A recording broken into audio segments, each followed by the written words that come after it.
predicting UFC 310. Listen, I'm not doing the early prelims. A lot of people who are going to tune into this are not going to know the fighters on the prelims, I don't think. There are some great fights, but we're just going to predict the preliminary card and the main card. First fight on the prelims is a banger. And I know bangers. This is a banger. Randy Brown versus Brian Battle. The Butcher versus Randy Brown. I think it's going to be a great fight. I watched their previous fights. One thing I really noticed right away is the level of striking. They're both great strikers, but they're completely different. Brian Battle's more of a Max Holloway-esque. He's going to chop you down like a tree. He's going to pressure you the entire time. Just bludgeon you the entire time. But he leaves his head open a lot. Like, he got caught so many times in the last fight that he just had, but he didn't go down. He didn't even seem stunned by them, which was really, really cool to see. Randy Brown, man, this dude is an elite striker. I love watching this dude fight. He's got amazing kicks, and he's fast. He's athletic. He's explosive, and he is a great challenge for Mr. Brian Battle. So we're going with heart versus brain. My heart yearns for Brian Battle to win, but I'm prepared for my heart to be broken. Why would the heart be right? Brian Battle, he's got that motor. He's got, like, not Marab-esque motor, but he's relentless. He's going to go after you the entire fight. But Randy Brown is explosive. He is great on the feet. I don't see this fight going to the ground. So here's what my brain's telling me. Randy Brown is going to catch Brian Battle, and it's going to be heartbreaking. So, unfortunately, my pick is Randy Brown to win by TKO in the second round against Brian Battle. Brian Battle just gets caught too much. Every fight I've watched, he gets caught, but he's got a great chin, so he's a lot like Max Holloway. Next fight, Movsar versus Aljamain Sterling. Listen, this is a great fight. I know a lot of people don't want to admit it, but this is a great fight. This belongs on the main card. There's a fight on the main card that does not deserve to be there at all. That might be a bathroom break fight, but this fight has huge title implications. I don't get why this isn't on the main card. This is an important fight for the featherweight division. Movsar, undefeated, decision merchant, dude. Like, I'm sorry, but a Dagestani guy that doesn't get finishes, boring. It's a lot like Marab, but Marab has fights that are entertaining. This guy, not so much. He's just going to, pressure you, lay on you, and you're going to like it. Aljamain, man, one of the best bantamweights of all time, but people don't want to admit it. This dude, 3 title defenses. I know, like, over Petr Yan, he had that fluke win where he got kneed in the last minute. But he defended the title 3 times, and he looked great. He's a great wrestler. I think, the Sean O'Malley fight could have gone a little bit different had he not pressured him in the second round. But, it is what it is. Anyways, this fight right here, huge, huge title implications. I think that if one of the fighters gets a finish in this fight, they get an immediate title fight. I think they deserve it over Diego Lopez, especially Volkanovski, especially coming off a round 2 knockout. Don't put him back in there with Topuria, man. Topuria looks like the pound-for-pound best fighter in the UFC, but that's a video for another day. I think he beats Islam Makhachev, but I digress. Okay, let's go with the prediction for this fight. Again, heart versus brain. My heart, all of it wants Aljamain Sterling. I think he's overhated. And he's great. He's a great fighter. He's looked great in this division. And you know what? My brain's telling me it's going to be him too. He trains with Marab all the time. He knows this elite wrestling. He has elite wrestling his own. And he's not too shabby on the feet. So I'm going with Aljamain Sterling by decision. Round 3, 29-28. He's going to beat Movsar. And he's getting a title fight. Vincent Luque versus Demba Gorimbo. Man, this seems like free money. Luque, I love you, brother, but you are on the decline. You haven't looked good in a while. You're originally going to be facing Nick Diaz, which was going to be a gift for Luque. But I think Luque is getting gifted to Garimbo. He's got a great story. Garimbo's fun. He's explosive again. He's not a lot like Randy Brown. I don't know why I was about to say that, but he is explosive. I think Garimbo is going to get knocked out. I think he's going to knock out Vincent in, we're going to go crazy with this. First round. I think he's going to show the world why he deserves to be ranked. So I think Garimbo gets the finish. Dominic Reyes versus Anthony Smith. Oh, Anthony Smith on another card? Bro, I can't watch this guy. Anthony Smith, slow, just not exciting. He's like, you're attacking my family. No, you're just a cornball, brother. Listen, he's a great fighter, but, he's on the decline again. Could argue Dominic Reyes is as well, but he's coming off a KO finish. I think everyone in the UFC world is rooting for a Reyes finish here, and I think he gets it done. Reyes is a great boxer, and he's a lot younger, I think. He's younger, he looks faster, he just looks like the all-around better fighter. He's just had a couple of unlucky fights, I guess, in the past, so I think he's ready to put that behind him and get a finish here over Anthony Smith. I'm calling, I think he has the better tank, so I'm going round 3 TKO. I think Anthony Smith, he's looked not very good. I think he's just going to gas out and get finished, unfortunately. So Dominic Reyes, round 3 TKO. Now it's time for the main card. Main card. The first fight, people are going to be like, who the heck are these guys? Dude, this has potential to be the fight of the night. Dude, these guys are insane. Go watch their fights. Go watch a Nate the Train Landwehr fight. Dude, this guy is insane. Like, he's a brawler. He's a fighter. Like, a legit fighter. He may not kill you with technique or anything, but he's just going to pressure you the entire time, take huge shots to the head, and then the pressure is going to be too much for them. Duho Choi, same thing. He's a brawler. He's got power. He can take a shot.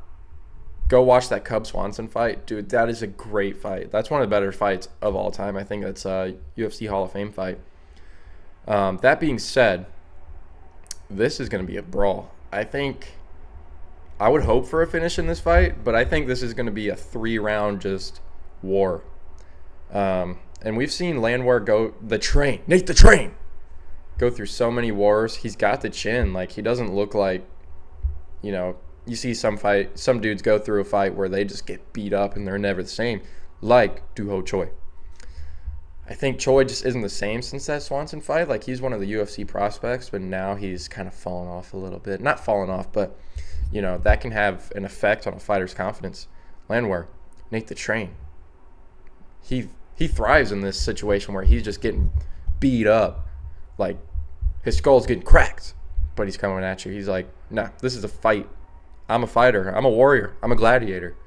So I'm going with Nate the Train.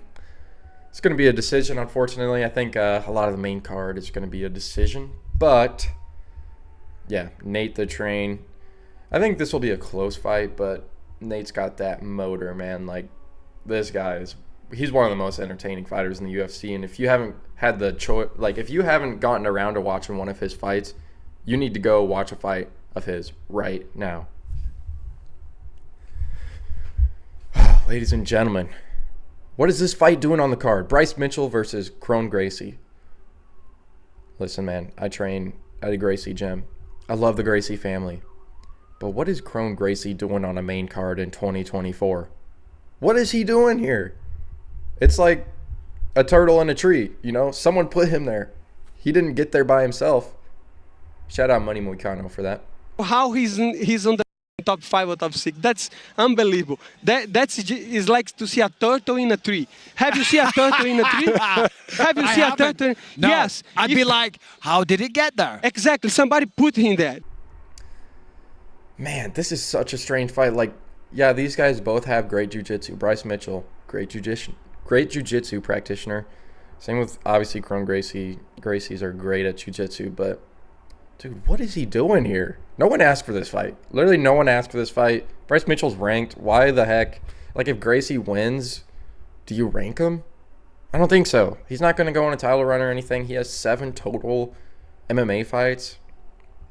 I don't know what's going on with this fight, man. Like, this is a strange one. I'm gonna go with Bryce Mitchell. I think he's better on the feet, even though, he's not a great striker. Bryce Mitchell, I hope you've been training striking ever since, you got plastered, you got smoked, started season. Bryce Mitchell, please get the win for the fans, man. Like, you're entertaining. No one wants to see Kron Gracie win, except for the weird soy jiu-jitsu guys. Listen, I do jiu-jitsu. I'll be the first to admit there's some characters, but I'm going with Bryce Mitchell. I just don't get how this is on the main card. I don't know who decided to make this fight, but Bryce Mitchell by TKO round 2. Or it's either going to be that or a sneaky Kron Gracie triangle round 1. So we shall see. Cyril Gane versus Alexander Volkov. Listen, the first fight, round 5 decision by Cyril Gane. But Volkov has been a much different fighter since then. Here's my prediction for the fight. It's going to be a lot of this.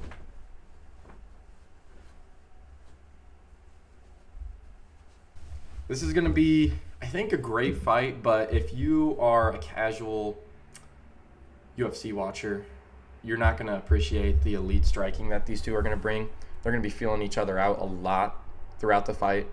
I could see a lot of feints and a lot of non-throwing. They're not going to commit to a bunch because, man, they're both really good on the feet. I think Volkov, his last couple of fights, he's looked like a completely different fighter. He's looked good, man. He's looked good. Then you look over at Cyril Gane. Dude, his striking's unreal. Go watch the Tai Tuivasa fight. Man, that's a good one. He can take the shot, and he can give a shot. This is one of the fights on the card that I have the hardest time with picking a winner. Just because, man, I don't know, man. Like, Volkov's great. Gane's great. Cyril Gane. But this is like a 50-50 shot for me. It's going to be one of the closest ones on the fight card. So I'm going to go with Volkov, round 5 decision. I think he's going to stay out of range of Gane's power strikes. But if Gane's got that front kick going over and over, he's going to take the energy out of Volkov and finish him. But I just don't see him getting in that range. Volkov's huge. He's giant. Going with Volkov decision, round 5. It'll be a fight. Shavkat Nomad Rachmanov versus Ian Machado Gary. Man. I know what the UFC world wants to see with this fight. Everyone is hoping for a Shavkat win, Shavkat finish. But Ian Gary's good, man. He's good on the feet. I've watched their fights recently. I've tried to study, see who's going to win, see if there's a clear winner. Someone's jumping up the rankings as the clear winner for me, and people aren't going to like it. Listen, Ian Gary, both undefeated, but Ian Gary, he looks better on the feet. He doesn't get caught as much. He's twitchier. He's more fundamental. And then you look at Shavkat, he's just got great pressure, but he's getting caught so much. Go watch the Jeff Neal fight. I know the Wonder Boy fight's like an anomaly. He just pressured him to the fence and submitted him. Wasn't the best Shavkat performance. He's a great Sambo fighter. He's got classic Sambo style. He's not going to take you down. Like, he's not going to be a Merab. He's not going to shoot for takedowns. He doesn't have the best takedown game, but his submission game is pretty elite. But yeah, Ian Gary, he's training all over the place. I think he's becoming a really well-rounded fighter. Great on the feet. I'm going Ian Gary. I don't see him finishing Shavkat. Listen, this hurts my heart, and people are probably not going to like this decision that I'm making, but I think Ian Gary's going to get the win. He's going to shock the world. I don't get why people hate him as much because he was a good dad. I know that whole situation with the wife, that's bad. But, yeah, Ian Gary's good, man. Ian Gary's good. I'm going with him, and I'm sorry. I don't see him. Like, he could finish him, but I could also see this over a 5-round decision just because it's a main card. This seems to happen very often. So, Ian Gary by decision. Alexander Pantoja versus Kai Asakura. Listen, Pantoja knocked out Islam Makhachev. If you know, you know. So you gotta always take that into account. I think this is gonna be a great fight. Pantoja, super overhated. Man, this guy gets in brawls, man. Brawls every time. Every single one of his fights are entertaining. I think people just don't tend to like him because, you know, he shoots for takedowns. But he's active on the ground. He's trying to submit you.